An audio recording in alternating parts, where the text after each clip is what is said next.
We are live.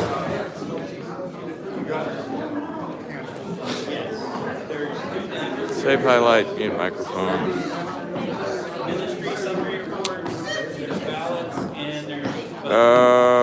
Okay, we've got a problem.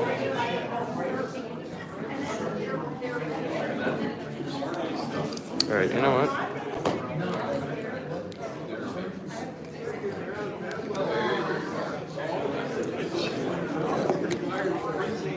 Hold still.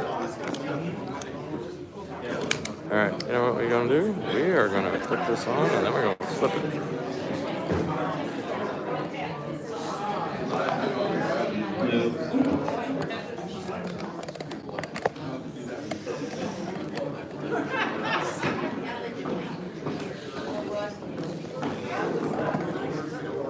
All right, now, here we go.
Huh? Yes. Now I'm gonna have to, like I said, it catches this and that because when I flip it sideways, you get nothing. And I mean, I could try and change the settings, but then it kills the then it kills it for the 4 people who are who are already here.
We'll leave that on loose.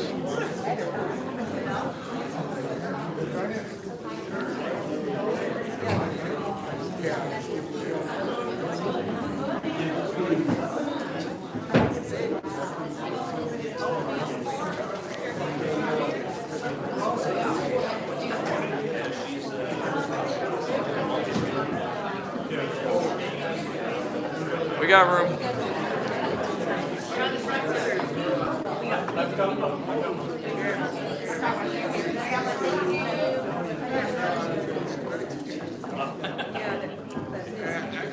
That's all right, I'm going something. I don't want to trip over that. All right, that works.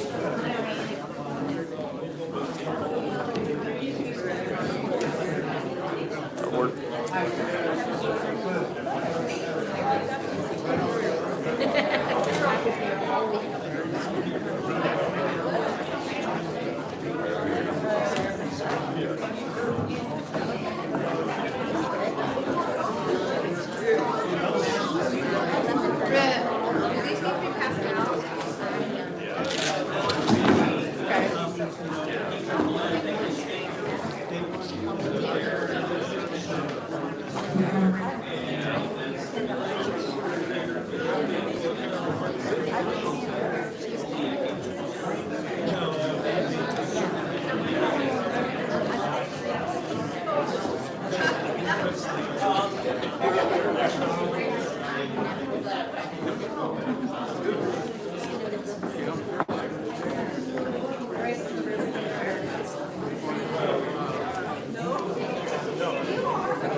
It's been live for about 8 minutes.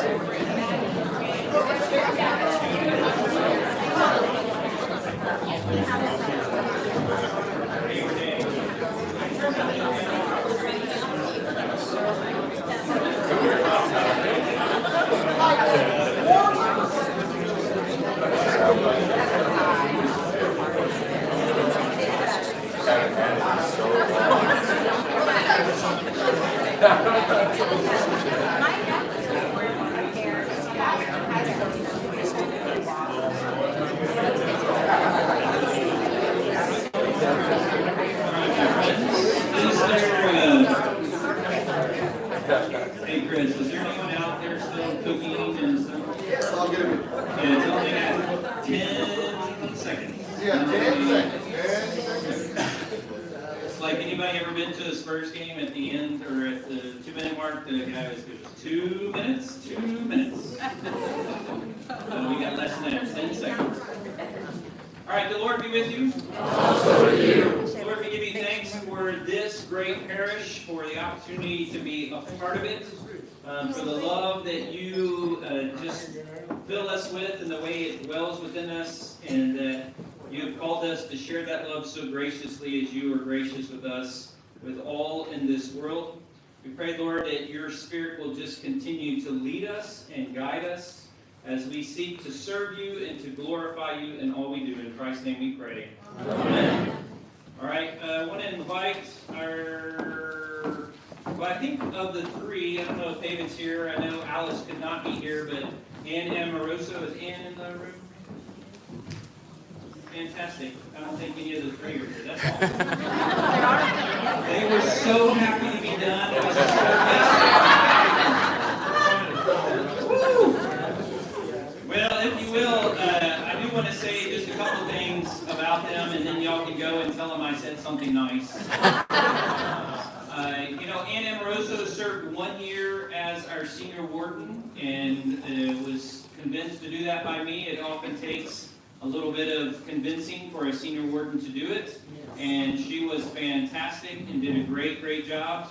Alice Jewell did 2 years as senior warden. That's a lot of work. And often, if you don't know, I usually meet with the senior warden at least once a week, and have conversation and text more times than we could add. So they give a lot. And then I did want to tell you, David Drickta, this last meeting, we were sitting there and I was waiting and I was thinking, oh, David's going to be here in a minute. And usually he's got a pretty busy schedule. He'll walk in late. And then I realized he's not coming. And I was disappointed. And the reason I was disappointed is David is this voice of wisdom that enters the room, and he is just a really great leader for us. And so he will be greatly missed on our vestry. So if you will join me, even though they're not here, in thanking them, let's give them a round of applause.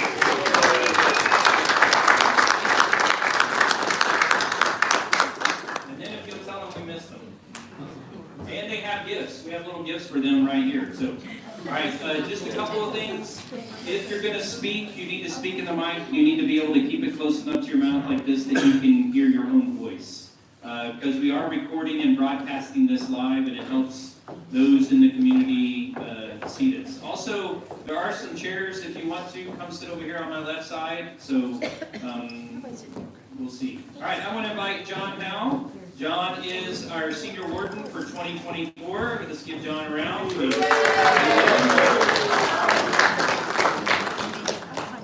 is time for us to elect our diocesan council representatives for this year. Council will be next month in Clover. All right, hello there. Can you hear me? All right. The diocesan council will be in February next month, later part of February, in San Marcos. If anybody has not been to council, if you just want to go and see what it's like, I highly recommend it. We are now going to take any nominations from the floor. If there are, we're going to, right now we have got James Bank, Bill Campaign, Clark Henley, Becky Huff, Adrian Quintanilla, Sarah Reeves, and Sing Yu. Well represented. It's like How many did we get, John? Six? Five delegates, and five delegates and one well, you get as many alternates as we can elect. Okay, That's five. I mean, up to five. One, yeah. 4, 5. So we have 7 on the ballot. 7 on the ballot. But the floor is open for any nominations. Do I hear a motion for closing the nominations? I had asked Rick if I could be considered an alternate. Okay. I think we do that by number of votes, right? Yes. So you will vote for the top 5, and the top 5 vote getters will be our delegates, and the others will be our alternates. So Becky Huff just made a public proclamation: don't vote for me. That way she's right. That's why she's not in the top 5. Okay.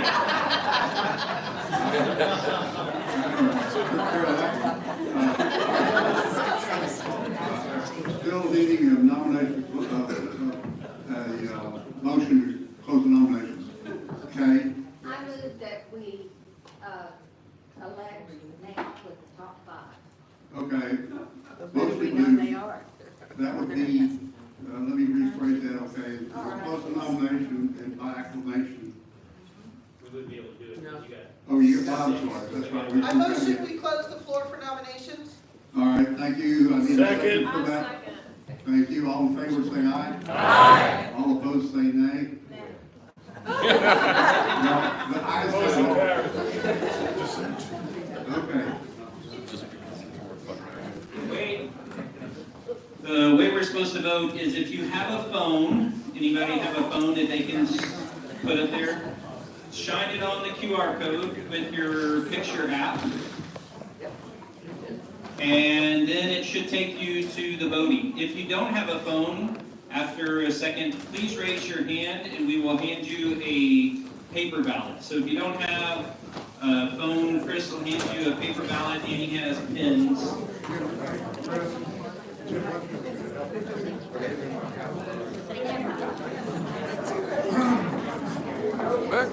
And All right, does anybody need the QR code still? Yeah, Michael, can you sit down real quick? Thank you.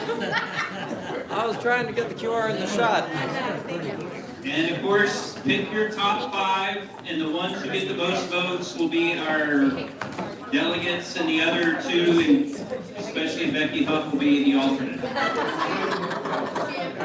That's your wish.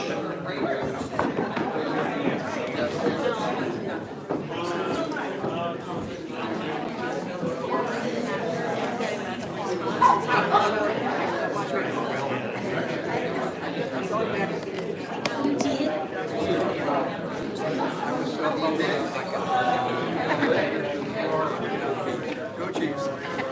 How many do you need? If you'll just vote once, that's really nice. I need one more.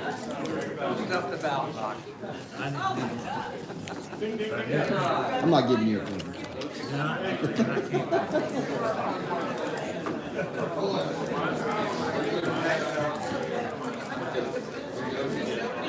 Anybody else need a paper ballot? All right. Now, if you're finished with your paper ballot, give it, raise your hand and I will take them from you. What's the password for St. John's to get on to the? So the Wi-Fi? Yeah. I don't know, I don't know, the Wi-Fi. It's God loves you with exclamation point in the first, no spaces, and the first letter is capitalized. No, all the first letters are capitalized. The E, the Y, the L, all first letters are capitalized. I love this, this is so fun.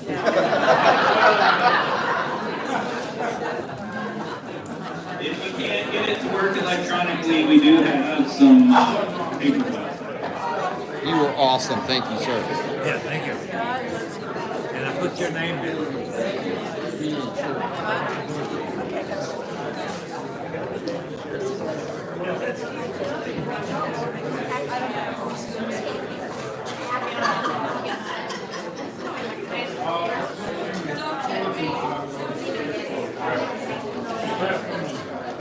Let me know if you want to hire us.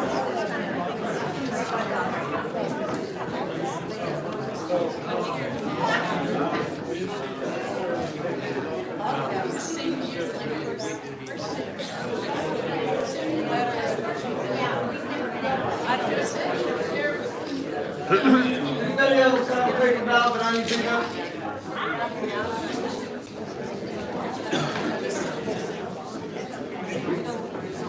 While y'all are finishing up your voting, which you got about 30 seconds, Ann Amoroso just walked into the room. Let's give a big hand for Ann. And we're making fun because of the 3 who went off the vestry. None of them were here, and so we said, y'all are so happy to be off, you're skipping even the annual meeting. Okay, my friends, if you will, let's close the voting process momentarily. You can still turn in your paper ballot, or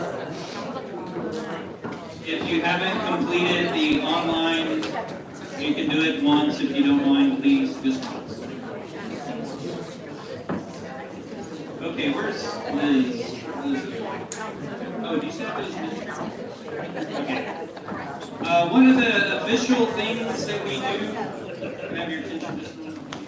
One of the official things that we do is all of the ministry leaders are to turn in a report to Jenny. Jenny compiles those. Those are made available online, but if you would like to see a copy of them, Liz has some copies, and so don't everybody raise their hand at once. But if you would like some of those are our ministry reports that tell what we did last year, which is why I try not to spend too much time having people come up and tell what they did last year as much as talk about where we're going in the future. So, all right. The next thing on the item, next item on the agenda today is budget.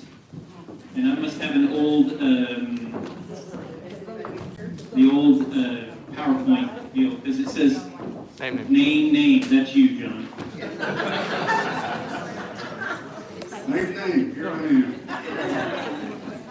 Good morning, it's a pleasure to be here with you today. I'm going to present the budget report this year. And the great thing to do is when you present a budget report is to be able to present about the positive, which we have this year. We've had a very successful year financially. I'm going to present this in a report of 6 slides. That's the first one right there. And it is a 1-page summary. And we're going to scan through it. Before you question a lot of the results, hold your questions if you would, because we're going to circle back through pieces of this. And we've got we've got printed reports if you need them. So there are 50 or so students here. 50 out there, so if you need those, the print gets bigger on the next 4 slides. Oh, good. Okay, let's hope. It's going to be a summary, this is a summary slide, and it gives everything on one sheet. And it's large print, but the larger prints will follow. And I'll conclude the budget by showing this slide again, and so we can wrap it up. And some copies are being submitted.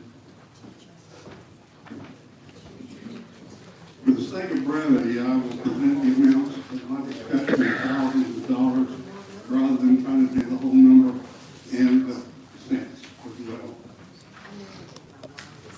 All right. This one is the first one, and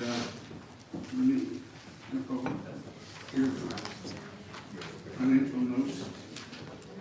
The good news is that up at the top, and I might just go ahead and go to the next one. Arrow up, arrow down. Side. Okay. The income, the contributions, the pledged contributions this year, 814,000 versus 716,000 last year. So that's a nice jump, and it's a great improvement. The unpledged this year projected at 121. The last year it was 139,000, and the drop there would be because a lot of people who didn't pledge last year pledged this year. No, the unpledged is based on a 5-year average. Oh, I'm sorry. Thank you, Greg. Apparently we had a good jump last year. Now, 2 things we have to pay right off the top are the apportionment, and that is the amount we pay to support the diocese of West Texas. That is calculated on the 3-year average, a percentage of the 3-year average based on the size of our church.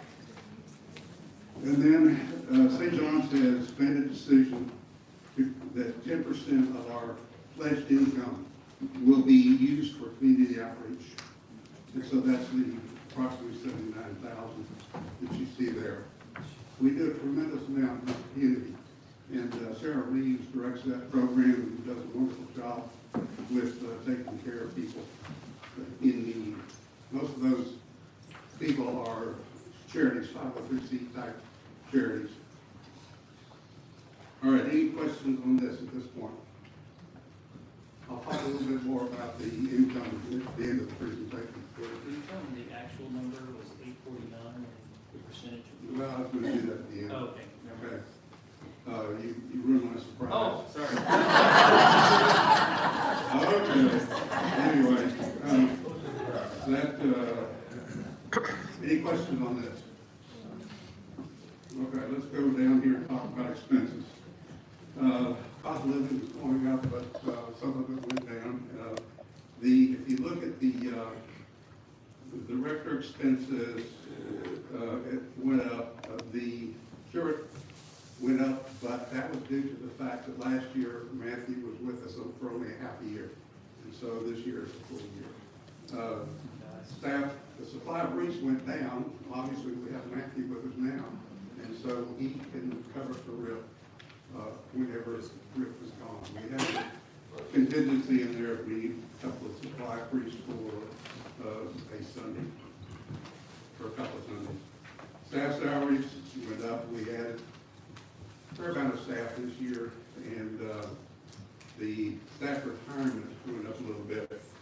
Staff insurance went up considerably because we've been fortunate enough in the past to have people who work for us who had their own insurance and did not elect to have church insurance. The policy of the diocese is that whatever we provide the rector, we have to provide the employees if they wish to have it. And so that's the increase there. The payroll taxes, that's just a percentage of income, and workman's comp, pretty flat. Church office, the administrative costs increased this year, in part that we had to buy some office equipment, computers last year for new people and the old computers died, so that's the cost there. And everybody's familiar with the amount of maintenance and building work we had to do this year, the air conditioning system, et cetera. And so there's the increase for that. Any questions on this? Good.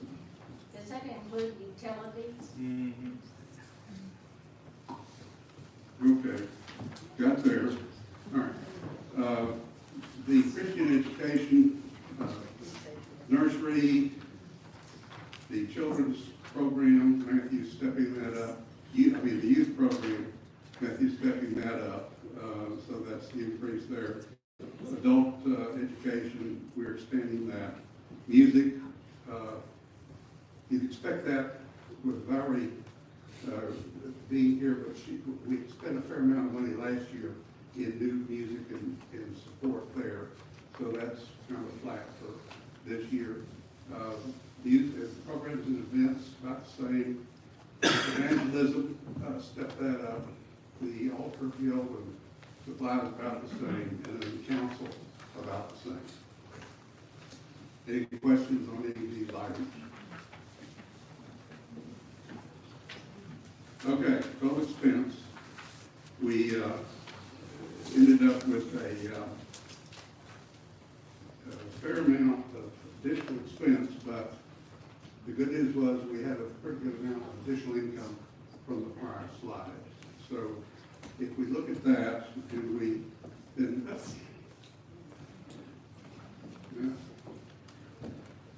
trying to get to the point where this is that at the bottom line there, that is the net result between the income we talked about earlier and the total expenses that are shown on this page.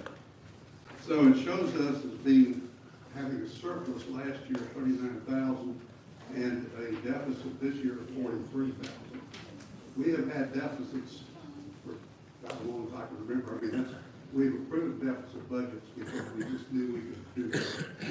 And so last year was 75,000 was our deficit. Now that was surplus of 39, so we did pretty well. And if you take that 43, 297, the surprise that Griffith alluded to is the fact that since we closed the books, we had about 25,000 more pledges come in. So if you take that 43,000, then you subtract 25,000 from it. That's what our true deficit budget is, which is pretty good. It's very easy. Man, that was pretty easy. So anyway,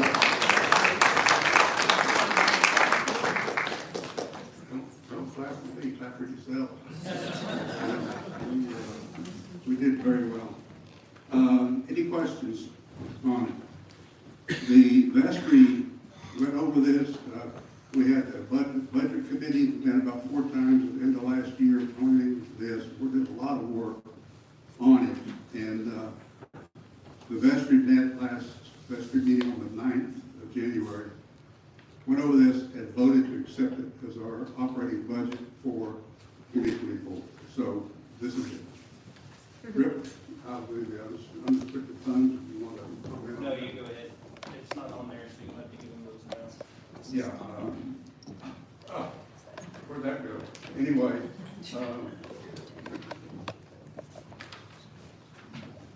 Can I say a couple things? yeah.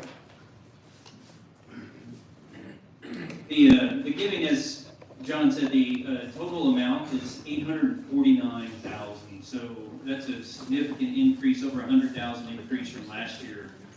That is a huge number to do that, and it's going to be really helpful for us to be able to staff, to have Matthew here, to have the additional staff, and to continue to add staff that we're going to need, and I'll talk a little bit about that towards the end of my presentation, but that's really good. So, you got the numbers now, John? Okay. All right, I'm supposed to be on here, but here we are. The Columbarian Fund is $91,052, and that's a pretty nice increase. It was, that's an increase of 12,680 from last year. I'm sorry, that's the capital fund is 91,052. And that's an increase of 12,680. The columbarium fund, 96,943. That's an increase of $51,700.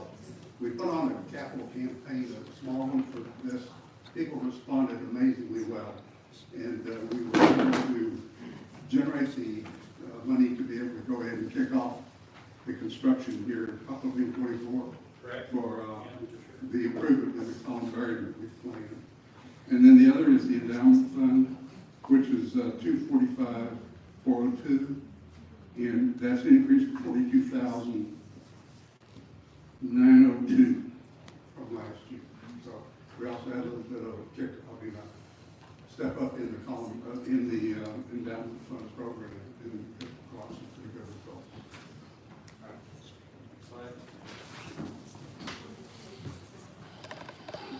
All right, Linda Lund would usually give us this endowment report, but she is not able to be with us this morning due to illness. So let me give you a couple of things that she sent me to share with you. Just a reminder that the endowment fund began in April of 2022. One of the things that we did is we took $200,000 from our rainy day fund and we put that into the endowment account for outreach. Then we carried out this last year from Horizons, a planned giving campaign. And so, as John said, the number of that has gone up to 245,000. So people have already said from their gift, their letter of intent, I'm not going to wait to give that gift, I'm going to give it now. And so some people have already started putting money into that endowment account, which is at 245.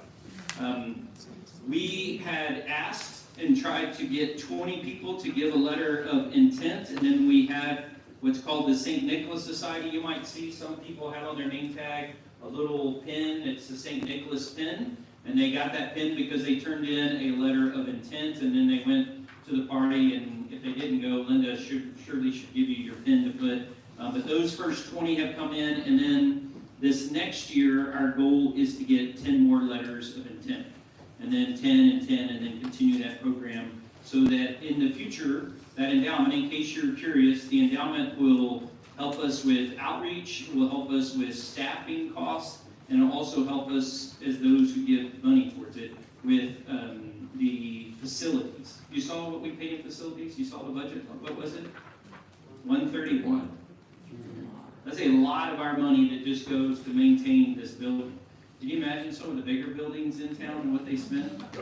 Like McKenna Center, can you imagine what their bill is? So that's a lot, so giving to that makes a huge difference. Another piece that she wanted us to note is we had just a couple of Sundays ago, Fern Burney was here, just last Sunday, right? And Fern did a great program, Are You Ready to Go? If you didn't get a copy of her program or you weren't here, it's available electronically. She asked incredible questions of us about, we might have made plans, but who knows the plans? What are the plans? Are they clear? Are they up to date? And so that was a really great piece, and we'll continue to do programs like that so that we as a community understand our opportunity to help this church in the long run. One of the things I love about the endowment is any gift given to it, according to the rules of the church, can never be taken away unless all the vestry and 90% of you or something like that vote to do it, right? So to take a huge effort to change that, so that's good. Just a reminder, at the fall meeting, we did elect Alice Jewell and Carrie Franzel, David Drickta, with Jill Herrera, Eric Griffin, Jeff Jewell, and Linda Lund. And Alice has agreed to be the chair of that board. I, Kate Kegley, and Desiree are ex officio members who will be there. And then if you have made any work or plans to include St. John's in your will, please know we would love to talk to you as we're trying to get 10 more people to sign letters of intent. And I don't mean you have to give a gift, it just means that your intent is to put us in your will, or you have put us in your will, so that, or St. John, so that there's endowment to continue to help this community perpetuity. Isn't it beautiful? I love it. I think that's the coolest thing. So that's great. All right, let's move to capital improvements. This is Sarah Reeves. Sarah has a couple of things that we've been working on that she can tell us about, and then we'll move to some general reports. So.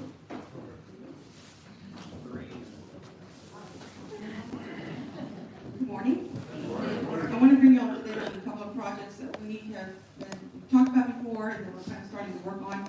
As John mentioned, great response that we had the funds for the columbarium improvement, so that we're able to start on that project. We are scheduling work to start on that. A lot of the pavilions are constructed off-site and brought in. We're going to have to bring water in there. So next couple of months, we'll be seeing some changes down there, which will be great. It'll be a beautiful spot for our campus. Also, I'm going to give a combined report about security. We have ordered, and it is also in production, new front doors for the sanctuary. I think it'll be an aesthetic enhancement, but it'll also be a safety enhancement. They're going to be fire doors that can push out. They're also going to be, we had 2 bids from security firms, and we decided on one, and we will be doing access control for all the exterior doors in both buildings.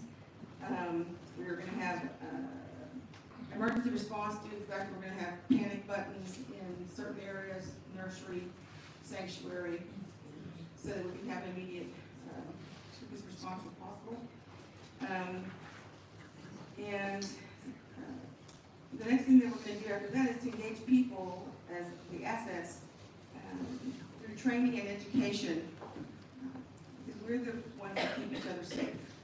So we'll be hearing more about that in the future, where we're learning about the new equipment that we're going to have installed, where people know how to use it and how it's going to help us with the security of the buildings. Really impressive. Thank you. The security piece, I did want to say that came up in the course of this year that we really needed to do that. There was a committee. Alice was a part of it. Bob Wells was a part of it. I can't remember. Larry was a part. Who else? Sarah. Rick Crooks. And these are the different people who helped us figure out what we need to do here to continue to make this place safe. And one of the things Sarah didn't say is they're going to be probably keypad access to the church. And so there'll be one to the sanctuary doors, one to these main doors here, and one down by the children. And then those doors will lock by magnets as well. So if you're coming up here and you can't get in and you don't have a key, you can get a general code from me or Desiree or Matthew or someone else that's designated at the church, and we can get you in, and then you can be locked in as well. Yeah, we went yesterday for a parish a vestry workday at East Lutheran, and that's exactly how we got in and out. Didn't need a key or anything. It's a great, great system, and so that'll be part, and that's also why you see that the church maintenance is $131. There's a $15,000 line item in there for this year to make sure all of those improvements are done for our safety and security. Great? Okay, general reports. I have Valerie. Is Valerie in the room? She was. All right, Marjorie? Yeah. Come on down, and then Jim, you'll be after Marjorie because Desiree is not able to.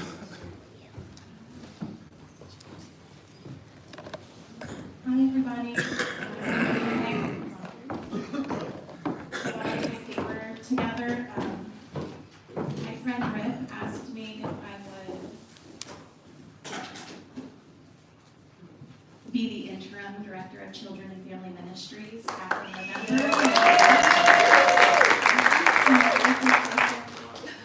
Thank John so much. So as the interim director, I'll just go over a few bullet points and topics that we're looking forward to in the winter and spring of 2024. Sunday school begins next week at 10 a.m. and I can't wait to see all the volunteers. Look for an email from me with more details on Monday. We are using the Hearts Alive curriculum again for 2024 Year B. It's fantastic. The kids will love it and the teachers will as well. There are several events coming up in the winter and spring, which are Shrove Tuesday. We're doing a pancake dinner and party on February 13th for that. Heart Sunday and the corresponding gathering that follows will be a few weeks after. Easter egg hunt will have a cool new twist this year, and it will be the Saturday before Easter Sunday, right? Correct. And then a lot more as well. Committee meetings for these events will begin to be organized in the coming weeks, and anyone interested is encouraged to join a committee and help put together these great events. You don't need to have kids here to become a member of these committees. Then I'll close it with my goal. So my goal for the winter and spring is to keep the programs running smoothly while introducing new and fun things each Sunday. But I really, really want to facilitate friendships between the kids and their families that attend St. John's, to create friendships that hopefully will follow them into the youth group and further on after that. Most of my friends are people that my husband and I have met at St. John's because of Rip and everyone else here. And I hope that I can pass that forward into this ministry. I think friendships that blossom in this faith community are instrumental in the desire to learn more about Jesus and his teachings by joining in, by participating, and by living out his message of love. So anything I can do to help or answer any questions anyone may have, please call or email me at the office, or just stop me on a Sunday when you see me. Thank you.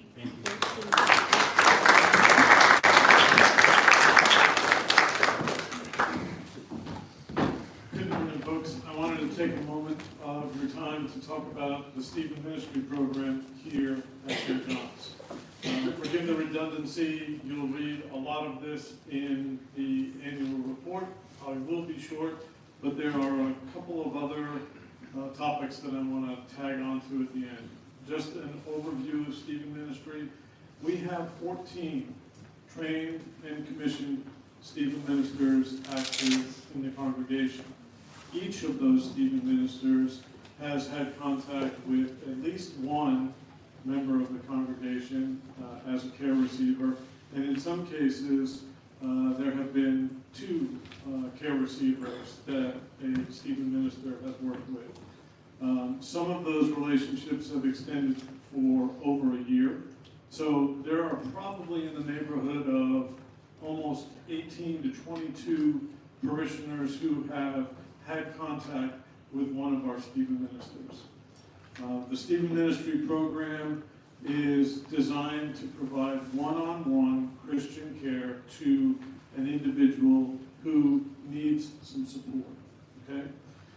Let me address how you access Stephen Ministry care. The funneling point is the clergy here at the church, but each of the Stephen ministers is also an excellent point of contact if you feel that either you are in some type of crisis or you have a burden that you would like to have some support for. Please contact one of the clergy or get with a Stephen minister. We will talk to you a little bit more about what we do and what we don't do. Okay? We are a one-on-one ministry. Our male Stephen ministers are always paired with a male. Our female Stephen ministers are always paired with a woman. Okay? We do not provide psychological counseling. We do not provide fix-it solutions. We're there to be a companion for you. Confidential, carry your burden, pray with you, be the support you need to get through whatever kind of situation you find yourself in. Okay? So the funneling point is the clergy here at the church or any of the Stephen ministers. We would be happy to talk to you and give you more information. Now, of our 14 Stephen ministers, 4 of them are also trained as Stephen leaders. Those leaders serve several different functions. One, we liaison with the clergy of the church to facilitate Stephen ministry getting out to the congregation. We also supervise the ministry, and we train additional Stephen ministers. So, third point is that we are getting ready to train 2 more Stephen leaders who will be able to execute a new training program for somewhere between 6 and 8 additional Stephen ministers. We will do a spring training course. Hopefully, we can get 3 to 4 more women and 3 to 4 more men who would serve as Stephen ministers. And if you are interested in joining us, please get with the clergy here at the church or any of the other Stephen ministers, and we would be happy to bring you on board and talk about how our training works and what we do individually within the church. I'll be available for questions afterwards, but go ahead. Thank you. All right.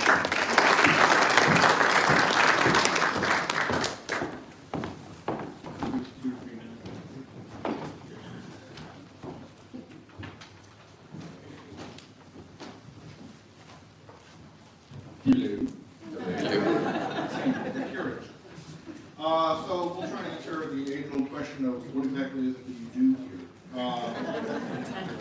3 main responsibilities I have, some of you all heard me say this before, youth, small groups, and liturgy here at St. John's. Youth is one that I think most people are probably interested or concerned with. To that end, this past several months since I've been working here, I've been working to grow and create and grow a youth advisory committee, referred to affectionately as the YAP. The plan for that committee going forward is to use that to help identify the needs that our youth and families have and how we can meet that. Ways that that's being done right now is we've already met and we've decided that the Sunday school hour here at St. John's is perhaps the most fruitful time that we have to reach and affect kids, at least as we are in this nascent stage.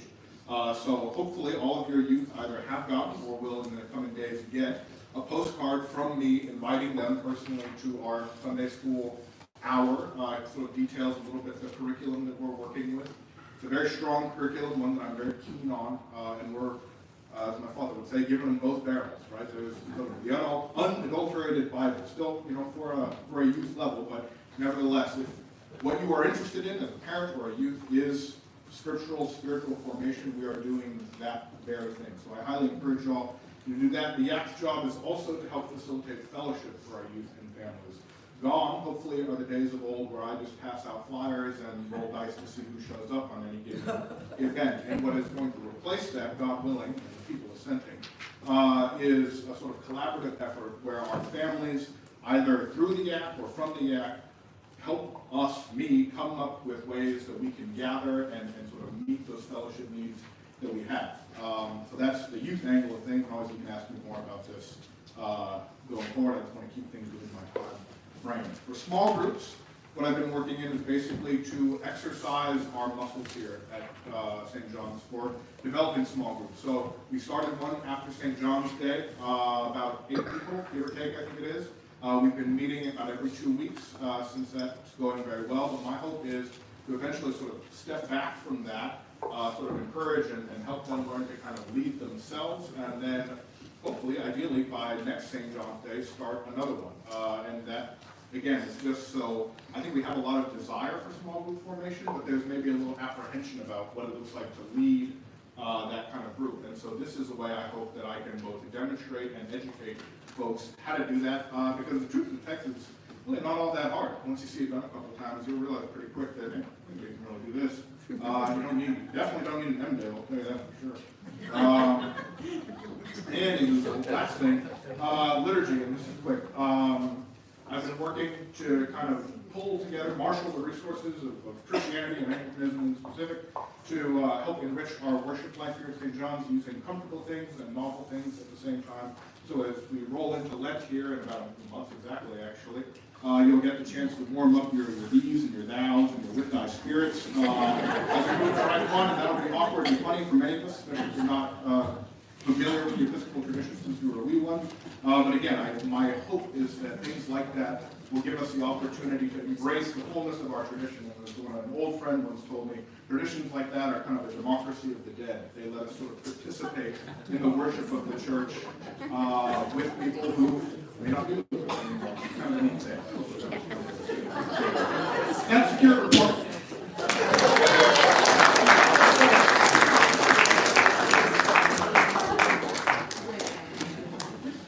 Any questions about the democracy of the dead? Chesterton. There you go. One of the goats. All right, my friends, it looks like I have about 6 minutes to present my piece. I want to give to you some vision and goals. This is not only mine, this is with working in conjunction with John Howe, and then the vestry had a retreat yesterday, and we did some of that. So the first area that the vestry and I talked about is staff. One of the things we want to make sure that we're doing here really well is curing the curate. That's right. So, you know, like a cucumber is pickled and cures in this. So part of that is my responsibility. The other part of it is your responsibility. And I really mean that. So if there are things that you have that are encouragements or questions or things like that, I really encourage you to ask Matthew. A lot of times people will come up to me and say something to me, and if you come up to me and say something like, hey, I want Matthew to do this, guess what I'm going to ask you to do? Okay, we get it. I really am thankful for Marjorie helping us with the children, and we're working on this process to see, it's an interim at this point, but I think I can say this out loud. She's sort of discerning, is this something that she is called by God to do at any length of time? Marriage, a child, and running their own plumbing business in Nolan, so they have a lot on their plate, but hopefully I can be convincing. And we have, we're looking for a partner for her that will help not only do children, but will help with the family part of that. I really am keen on trying to find a person who will help with our families. I just believe that we need that, and our children and our, the parents need that, and so we want to work on that. Also, one of the staff things that I want to raise up this year is a director of newcomers. We have a newcomers ministry. We have Ray, who does a great job of leading that, but I want someone who can be around more in the office more, really, so that those, because we have people come new almost every single Sunday. And figuring out how do we make sure they're welcome is critical. All right. Another piece of the vestry, and I'm not going to go much into it, but you heard some of the different people talk about it, Matthew, different is faith formation. I just want to say, again, this little phrase that often our faith deepens more in circles rather than in rows. And so it's really important that we as a people commit to being part of Christian Ed, small groups, the Bible study classes, whatever it is, so that we do that. And then another part of that faith formation, as Marjorie talked about, is fellowshipping and building intentional friendships amongst us and creating opportunities for us to really get to know one another. There's always this question, are we going to have one service? And from my perspective as the rector, those days are gone. We're too big a church to do one service. But we can do other things outside of one service, because then all it is strangers from two services coming together, not meeting each other. Does that make sense? Yes. So we want to do intentional things to help you get to know. And some of you already have enough friends, and you're like, I don't need another one. And I don't blame you. I got a capacity too, but some of you would like to be more connected to others, and we want to help them. The third area is, and John and I talked about this, if you look at our budget, it's incredibly staff heavy, and it's really programming light. And so one of the things that we want to do is some research in this next year outside of this church and this denomination to figure out, not just to spend more money, but what are people doing that help us reach these goals in intentional ways, and not invent the wheel, but to really empower us to do that. So that's another piece. I want to talk to you about the capital campaign. The vestry and I met yesterday, again, as I mentioned, and we worked on our goals for 2024. One of the key things that came out was a capital campaign, and I want to give you some perspectives on that. The vestry, I think, was pretty unanimous. It's time for us, and we think the time is right for us to do a capital campaign.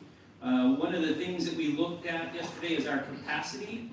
Usually those who come in and help you do campaigns will say that your capacity is just about twice what your annual giving is over a 3-year giving period. Does that make sense? So our giving this year was $849. So if you multiply that out, it would be 1.6, 1.7 is our capacity. But that's going to be people giving gifts every month out of and above their operating for 3 years. Everybody on board? You got what I'm saying? Okay. So our 3-year campaign capacity then would be about 1.6 or 1.7 million. Okay. We have 3 projects. The number one project that a lot of people would love to see is the building we're sitting in right now, and that would be to demolish this building and then build out this way a brand new building. We have been given some estimate that that would cost us anywhere between $2 and $2.5 million. Right? So it's a lot of money for that. We have also shown you some drawings over a year ago about an outer narthex that would connect for security reasons the sanctuary to this building. It would also create an opportunity for some fellowship and also create where you don't have to run through this cold and all these different things, easier access to bathrooms, and pieces like that. The guess on that is about $750,000 to come in and do all the work there. And then the third area is the sanctuary. One of the things that we found out at the end of this fall, this year 2023, is that the organ console. So the console is just the piece that the organist sits at and plays. So it's like the organ keyboard, basically. The leather in that is going bad. They told us you're not going to really be able to fix it anymore. You really need to do a rebuild. A rebuild is about $250,000. But the rebuild would allow us to use the current pipes. It would also allow us to use some recordings and electric, and it would be a little bit more usable and less just pure leather, and it would last a long, long time. And so that is something that, one way or another, unless you guys are finished with the organ, we're going to need sooner than later. In case you wonder. The other piece is to fix up in the sanctuary some pieces. We talked about the carpets, which are a major danger right now. The pews need to be refinished. The lighting. We need new risers because there's too much weight in the choir loft. We need to build an egress, just an exit door, so that we can get out of that building. And the lecterns need to be redone. All right. So that amount is, we're looking again about $200,000, $250,000, $300,000. Right. So now, everybody in the room said we would love to do the parish hall, but if you think about our capacity to give, you would need a lead gift of about $750,000. That's a significant gift. And I can tell you, based on my experience with you all, I don't know of anyone who would give us somewhere around that and maybe put some name or something on this building. But that's a huge ask. The other way you could do it is you could put it into 2 capital campaigns, right? You could do back-to-back capital campaigns, and I think you could cover it. Now, here's another piece. The church and the outer narthex would cost about $1.3 million. That's well within our deal. You could even do the pipes and probably redo the pipes and the whole thing, and you get close to 1.6. And again, that's well within a 3-year deal. So that's financially achievable. Now, here are the factors that you guys need to work on. This isn't a done deal. This is all put before you because I want you to go and talk to your vestry leaders. Debt is a big deal to me. If you saddle this church with debt, there's not a lot of capacity to grow because we got to pay out of our operating this debt. That's a big deal to me. The last time that we did one of these, your rector, me, that promised you to lead you through that, whether it lasted 3 years or 6 or 7 years. I promised you I would lead you through that, and we did, and we are able to use a great building all this way down here. I've been here 14 years. I'm not looking to go anywhere. I have one opportunity that's come. I said no thank you. Another one will probably come. I'll say no thank you. I'm I'm not looking to go anywhere, but I'm just going to promise you this. I will not promise to lead you through another 6-year capital. That's the only promise I make, right? 14 years is a long time here. Every year I'm asking the same question. Lord, when is my time finished? When am I being called somewhere else? It doesn't have anything to do with you all being good or bad or anything like that. It's a question that I have to ask every year because the last thing I want to do is someone who leads us on a decline. I'm going out like Nick Saban. I'm playing as far into the championship as I can, and then it's time to go, and that's when I'm going to go. Does that make sense to you all? Yeah, I'm not going anywhere, but that's a factor to me. So 3 years seems feasible to me. 6 years, I am not making any promises, so you all would have to make that decision outside of me. 6 years can be almost. Right? You understand what I'm saying to you? Yes. So the vestry would like to, based on that, put before you to move forward towards the sanctuary and the organ and all those kinds of pieces. If that's something that fits you and you think, yes, let's go do it because you're going to be the one who gives, please let them know. If you are 100% against it, please let them know. Vestry leaders, if you're in the room, would you stand for me?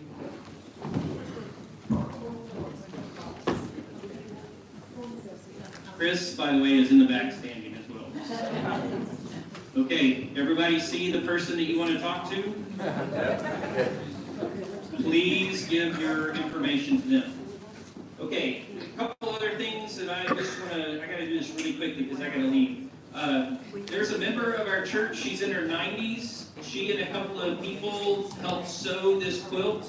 The quilt is made from like our stained glass window. It has all the colors. It has most of our names on here. Haynes helped her, and Noreen did the writing. I would like you to find your name on here. We're going to hang this at some point in the narthex, but we'd like you to find your name on here, make sure it's on here and it's done correctly. If your name isn't on here and you want it written the way Noreen's writing is, then you will get your name and we'll have Noreen put it in a square. You can even pick your square because there's still quite a few that are open. But we would like to do that as a celebration that, I love this, that the rainbow that we celebrate, those colors that we are, all these different walks of life come together around this central piece, Jesus Christ, and that was a vision she was given. So I really hope that you all will do that, and it'll be a way of celebrating us as a family. Just a couple of reminders. The no drama rule, it's not like someone's broken this, but the no drama rule, and this will be good as we look into a capital campaign. If you don't like something that's going on, the drama rule is please don't go gossip to your neighbor. The no drama rule is you go talk to the person involved. If you don't feel you can talk to them, talk to me, talk to Father Matthew, talk to the senior warden or something like that, so that in an adult manner we can take care of things. Everybody understand the drama rule? Yep. I love that we live that way. It's a really good part, and so I just need to mention it. All right, last 3 things. Stewardship, want to do it more year-round. And endowment fund, I'm working towards those 10. If you're interested, please let me know. All right, I got 4 minutes till church starts at 11. There was a lot, wasn't there? Yes. It was good. All right, the Lord be with you. Also with you. Lord, we give you thanks that you are so gracious to us. Like you have given us and blessed us with so much, not only in the least way materially, but in the most ways spiritually. And you have helped us through the good and the difficult. You are the one who lifts us up when we can't walk ourselves. You're the one who supplies for us ministers who walk with us. You're the one who shows us the path that you have for us. I pray as we heard this morning from your servant Samuel that we would listen. Just be a listening church. That each and every day we would listen what it is that you want to do, not only in us and through us, but through this, your community of faith in St. John's, that we might reach this community with love. That you might foster that relationship that Carla and Jake and I are trying to do with our churches, so that we create a coalition of people in this community who are going to love people no matter what, period, for who they are. And so that they might know the fullness of your grace and mercy. They might have a place to be a part of your kingdom. they might be welcome to your table to receive the grace of Jesus' body and blood so that they may know they are